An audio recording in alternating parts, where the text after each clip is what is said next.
आज हामी जर्मनमा first day alphabet पढ्न गइरहेको छौँ। जर्मनको अल्फाबेटहरू चाहिँ इङ्ग्लिसको जस्तै लेख्नलाई एउटै हुन्छ, तर यसको प्रोनाउन्सिएसन चाहिँ अलिकति फरक हुने गर्छ। जर्मनको अल्फाबेटहरू चाहिँ टोटल 30वटा हुन्छन्। इङ्ग्लिसको 26वटा, जर्मनको 30वटा, र त्यसलाई चाहिँ हामी कसरी प्रोनाउन्सिएसन गर्छौँ त्यो हेरौँ। लेखाइ एउटै हुन्छ, तर बोल्नलाई चाहिँ अलिकति फरक हुन्छ।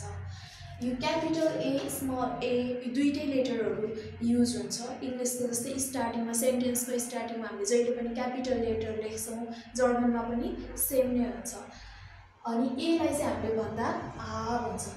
आ, बे, चे, डे, ए, एफ, गे, हा, ई, योट, का, यल, एम, एन, ओ, पे, कु, एर, एस, टे, उ, हाउ, भे, इक्स, इप्सिलोन, जेट। यो चाहिँ भयो इङ्ग्लिसको 26वटा अल्फाबेटहरू। अब प्लस 4वटा हुन्छन्। हाम्रो नेपाली भाषामा चाहिँ आकार, इकार, उकार दिए जस्तै जर्मनमा चाहिँ यो इङ्ग्लिसको अल्फाबेटहरूमा 2वटा थोप्लाहरू दिइन्छ। यसरी यसलाई चाहिँ हामीले उमलाउट भन्छौँ।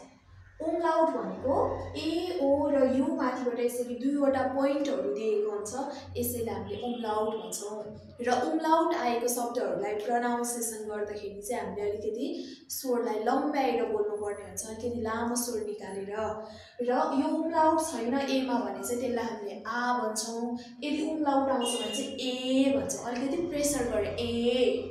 अनि यसमा चाहिँ उमलाउट नहुँदा ओ मात्र भन्छौँ हल्कासँग, तर उमलाउट छ भने चाहिँ यसलाई यो भन्छौँ, यो।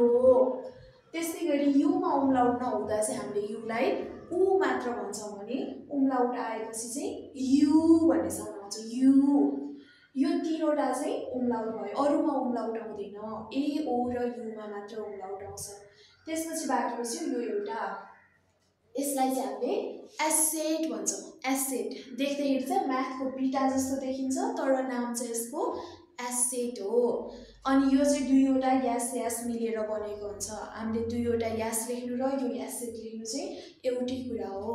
र यहाँ के ख्याल गर्नुपर्छ भने जर्मनमा चाहिँ सबै लेटरहरू यो ए, ओ, युमा पनि हामीले क्यापिटल स्मल लेटर गर्न मिल्छ, तर यो यास सेटमा चाहिँ यसलाई चाहिँ क्यापिटल बनाउनु